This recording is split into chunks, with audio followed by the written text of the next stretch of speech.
정말 믿기지 않는 소식입니다, 시청자 여러분. 14억 중국 대륙의 월드컵 본선 진출 꿈이 또다시 좌절됐습니다. 그 깊은 상실감과 아픔이 차에 가시기도 전에 바로 그 대표팀의 한 선수가 고향에서 술판을 벌였다는 소식이 전해졌습니다. 네, 잘못 들으신 게 아닙니다.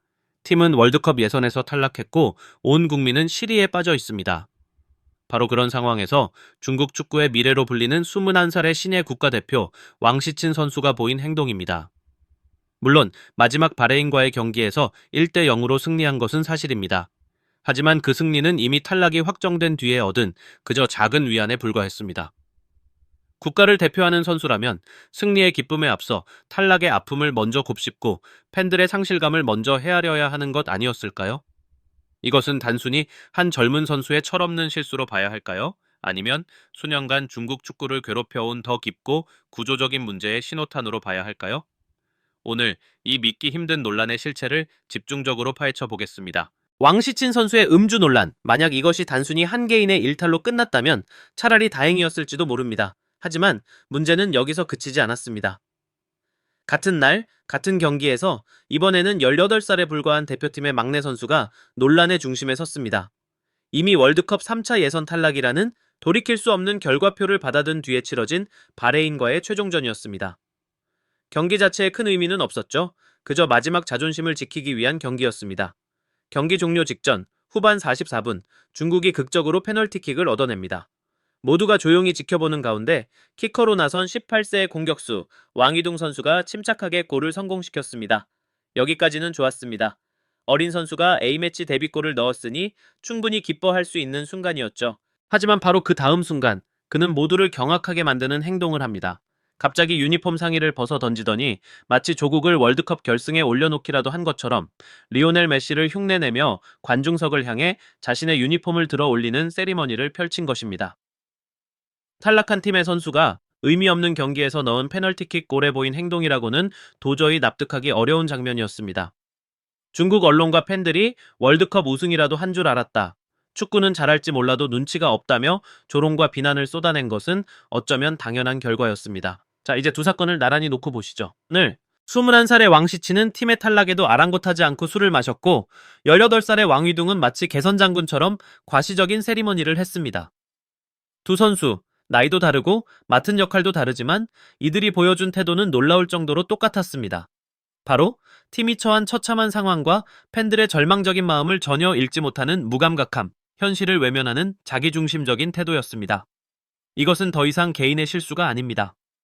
현재 중국 축구의 젊은 세대들이 어떤 정신 상태에 놓여 있는지를 극명하게 보여주는 하나의 증상이자 결코 가볍게 넘길 수 없는 매우 심각한 경고등이 켜진 것입니다. 역시나 이 두 사건이 알려지자 중국 인터넷과 축구 커뮤니티는 그야말로 뜨거운 용광로처럼 들끓기 시작했습니다. 아주 첨예한 찬반 논쟁이 벌어진 것이죠. 먼저 선수들을 옹호하는 측의 목소리부터 들어보겠습니다. 실제로 중국의 한 전직 축구 선수는 이렇게 주장했습니다. 경기와 인생은 별개다. 선수들의 사생활을 존중해줘야 한다. 네, 일리 있는 말입니다. 그들은 기계가 아니라 감정이 있는 사람이니까요. 특히 왕시친 선수의 경우 두 경기 연속 벤치에만 앉아 있었으니 경기에 뛰지 못한 아쉬움과 울분을 풀고 싶었을 수도 있습니다. 또 어쨌든 마지막 경기에서 승리했으니 잠시나마 기쁨을 나누는 것 자체를 무조건 비난할 수는 없다는 의견도 있습니다. 운동선수이기 이전에 한 명의 젊은 청년이라는 점도 고려해야 한다는 것이죠. 물론 다 맞는 말입니다. 원론적으로는 말이죠. 하지만 그들이 결정적으로 간과하고 있는 것이 있습니다. 바로 상황의 무게감입니다. 지금이 과연 선수 개인의 사생활과 권리를 논할 때인가 하는 점입니다. 그들이 입고 있는 유니폼은 그냥 단순한 옷 한 벌이 아닙니다. 가슴에 달린 오성홍기는 단순한 문양이 아닙니다. 그것은 14억 중국 국민의 자존심이자 수십 년간 월드컵을 향해 달려온 희망의 상징입니다. 선수 개인의 권리도 물론 중요합니다. 하지만 그 권리가 자신에게 모든 것을 걸었던 국민들의 상실감보다 우선할 수 있을까요? 생각해 보십시오. 중국 축구는 지금 어떤 상황에 처해 있습니까? 월드컵 본선 진출국이 48개국으로 늘어나는 절호의 기회를 스스로 걷어찼습니다. 팬들은 허탈감에 빠져 있고 축구협회는 책임을 물어 브랑코 이반코비치 감독을 경질했습니다. 말 그대로 집안이 풍비박산난 상황입니다. 이런 비상시국에 국가를 대표하는 선수가 보인 행동은 더 이상 개인의 사생활 영역에 머물 수 없습니다. 그것은 대중을 향한 하나의 메시지이자 자신의 태도에 대한 명백한 선언이 되기 때문입니다. 결국 이 논쟁의 핵심은 맥주 한 잔, 세리머니 하나가 아닙니다. 바로 프로의식의 문제입니다. 진정한 프로 선수는 실력뿐만 아니라 그에 걸맞은 책임감과 상황 판단 능력을 갖춘 사람을 의미합니다. 기쁠 때와 자중할 때를 아는 것, 그것이 바로 프로입니다. 실패했을 때 가장 먼저 해야 할 일은 변명이 아니라 철저한 자기 성찰입니다. 그런 의미에서 이번에 그들이 보여준 행동은 프로 선수의 그것이라고 보기 어렵습니다. 그들은 자신들이 어떤 존재인지, 자신들의 행동이 팬들에게 어떤 상처를 주는지를 전혀 이해하지 못했습니다. 책임감 없는 자유는 그저 방종일 뿐입니다. 그리고 그들은 지금 국가대표라는 책임의 무게를 망각한 채 자유라는 이름의 방종을 즐긴 것입니다. 그렇다면 우리는 여기서 가장 근본적인 질문을 던져야만 합니다. 도대체 왜 장래가 촉망되던 이 젊은 선수들은 이토록 상식밖의 행동을 했을까요? 무엇이 그들을 팬들의 마음에 상처를 주는 행동으로 이끌었을까요? 그 해답은 선수들의 기술이나 전술 이해도 같은 그라운드 안의 문제에 있지 않습니다. 문제는 바로 여기에 있습니다. 선수들의 머리와 가슴에 있는 것입니다. 한마디로 공감 능력의 부재입니다. 선수와 팬들 사이에 놓인 보이지 않는 거대한 벽, 바로 끔찍한 단절입니다. 그들은 자신들을 향해 90분 내내 목이 터져라 응원을 보냈던 팬들의 뜨거운 함성이 경기 종료 휘슬과 함께 얼마나 차가운 절망감으로 바뀌었는지를 전혀 느끼지 못했습니다. 그들은 월드컵 예선 탈락이라는 네 글자가 한 나라의 축구 팬들에게 얼마나 큰 상처와 허탈감을 주는지 그 무게를 전혀 이해하지 못했습니다. 아마 그들은 이렇게 생각했을 겁니다. 경기는 끝났다. 이제 국가대표라는 무거운 유니폼은 벗어 던지고 개인 왕시친, 개인 왕위둥으로 돌아가 즐길 시간이다. 네, 바로 이 지점입니다. 국가대표라는 자리가 주는 영광과 특권은 누리고 싶어 하면서도 그에 따르는 책임감과 팬들과의 감정적 교감은 외면해버린 것입니다. 축구는 단순히 22명이 공을 차는 스포츠가 아닙니다. 그것은 선수와 팬이 같은 꿈을 꾸고 이겼을 때 함께 웃고 졌을 때 함께 아파하는 거대한 감정의 공동체입니다. 하지만 이 젊은 선수들은 그 공동체로부터 스스로를 분리시켰습니다. 바로 이 단절이야말로 지금 중국 축구가 겪고 있는 모든 문제의 가장 깊은 뿌리이자 가장 근본적인 씨앗인 것입니다. 자, 그렇다면 이 선수와 팬 사이의 끔찍한 단절이 불러올 파장은 과연 무엇일까요? 당장 눈앞에 보이는 결과는 명확합니다. 선수들을 향한 비난의 화살, 그리고 사령탑이었던 이반코비치 감독의 경질. 중국 축구를 향한 여론은 그야말로 바닥을 치고 있습니다. 하지만 이게 전부가 아닙니다. 지금 벌어지고 있는 일은 빙산의 일각에 불과합니다. 눈에 보이지 않는 훨씬 더 치명적이고 장기적인 후폭풍이 이제 막 시작되고 있기 때문입니다. 그것은 바로 신뢰의 붕괴입니다. 여러분, 스포츠에서 특히 국가대항전에서 신뢰보다 더 중요한 것이 있을까요? 팬들은 경기에 지는 것은 용서할 수 있어도 선수들의 정신이 패배하는 것은 용서하기 어렵습니다. 그런데 지금 중국 축구는 그 신뢰의 가장 근본적인 기반을 스스로 무너뜨리고 있습니다. 왕시친과 왕위동, 이 선수들은 그냥 평범한 선수가 아닙니다. 그들은 중국 축구의 현재이자 다음 4년을 이끌어가야 할 미래입니다. 그런데 그 미래를 열어야 할 젊은 세대가 시작부터 팬들의 마음에 대못을 박는 태도 논란으로 등장했습니다. 한번 생각해 보십시오. 어떻게 팬들이 자신들과 같은 심장으로 뛰지 않는다고 느끼는 선수들에게 미래에 대한 희망을 걸 수 있겠습니까? 이것은 마치 중국 축구의 미래라는 어린 묘목에 스스로 독이 든 물을 붓고 있는 것과 같습니다.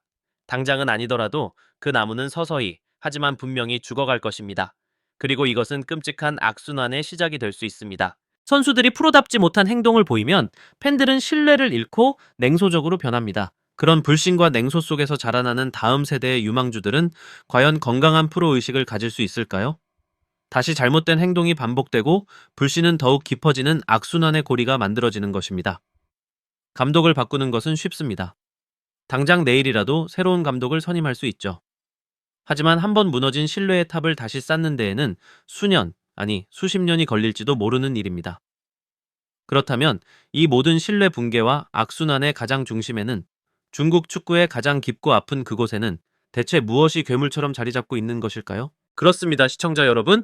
이제 중국 축구가 외면해서는 안 될 가장 아프고도 본질적인 진실을 마주할 시간입니다. 수십 년간 중국 축구를 발목 잡아온 가장 큰 문제는 선수들의 발기술이나 감독의 전술이 아니었습니다. 진짜 문제는 바로 그들의 머리와 가슴에 있었습니다. 바로 승리하는 팀에게 반드시 필요한 챔피언의 DNA가 완전히 빠져 있다는 것입니다. 챔피언의 DNA가 무엇입니까? 패배했을 때 좌절하되 다시 일어서는 강철 같은 정신력, 나의 부족함을 인정하고 고개 숙일 줄 아는 겸허함, 그리고 그 치욕을 뼈에 새기고 반드시 되갚아주겠다는 처절한 투지, 바로 이것이 챔피언의 DNA입니다. 진정한 프로는, 진정한 강팀의 선수는 패배했을 때 술을 마시지 않습니다. 한심한 자축 세리머니 따위는 하지 않습니다. 대신 그 패배의 아픔을 곱씹으며 다음 승리를 위한 칼을 갑니다. 하지만 이 선수들의 행동은 우리에게 너무나도 슬픈 사실 한 가지를 명백히 보여주고 있습니다. 바로 이번 월드컵 예선 탈락이 그들에게는 그다지 아프지도 치욕스럽지도 않았다는 것입니다. 그리고 시청자 여러분, 그것이야말로 경기에서 1대 0으로 진 것보다 수백 배는 더 무서운 중국 축구의 진짜 패배입니다. 정말 믿을 수가 없습니다. 물론 왕시친과 왕이둥, 이 두 젊은 선수에게 모든 책임을 떠넘기고 비난하는 것은 가장 쉬운 해결책처럼 보일 수 있습니다. 하지만 그것은 꼬리를 자를 뿐 문제의 본질을 해결하는 근본적인 처방이 될 수는 없습니다. 이번 사건은 두 선수 개인을 넘어 중국 축구 시스템 전체에 울리는 강력한 경고음으로 받아들여야 합니다. 기술과 전술 훈련에 앞서 인성과 책임감 교육이 먼저라는 것을 깨달아야 합니다. 유소년 시절부터 국가대표 유니폼의 무게가 얼마나 무거운지, 그것이 얼마나 큰 영광이자 동시에 얼마나 거대한 책임감을 동반하는 특권인지를 뼈에 새기도록 가르쳐야 합니다. 그렇지 않는다면 오늘 우리가 목격한 것과 같은 이 실망스러운 모습은 앞으로 4년 뒤에도 8년 뒤에도 이름과 얼굴만 바뀐 채 계속해서 반복될 것입니다. 그리고 중국이 그토록 염원하는 월드컵의 꿈은 다음에도 또 그 다음에도 그저 손에 닿지 않는 신기루로 남게 될 뿐입니다. 오늘의 깊은 이야기 끝까지 함께해주신 시청자 여러분께 진심으로 감사드립니다. 여러분께서는 이번 중국 축구의 논란에 대해 어떻게 생각하십니까? 선수의 사생활과 국가대표의 책임, 그 경계는 어디에 있어야 할까요? 여러분의 깊이 있는 의견을 댓글로 남겨주시면 저도 하나하나 소중히 읽어보고 함께 고민하겠습니다. 오늘의 분석이 의미 있었다고 생각하신다면 좋아요를 통해 응원해주시고 앞으로도 계속될 저희의 날카로운 분석을 놓치지 않으시려면 구독과 알림 설정을 꼭 부탁드립니다. 다음 시간에 더욱 날카로운 시선으로 다시 찾아뵙겠습니다. 고맙습니다.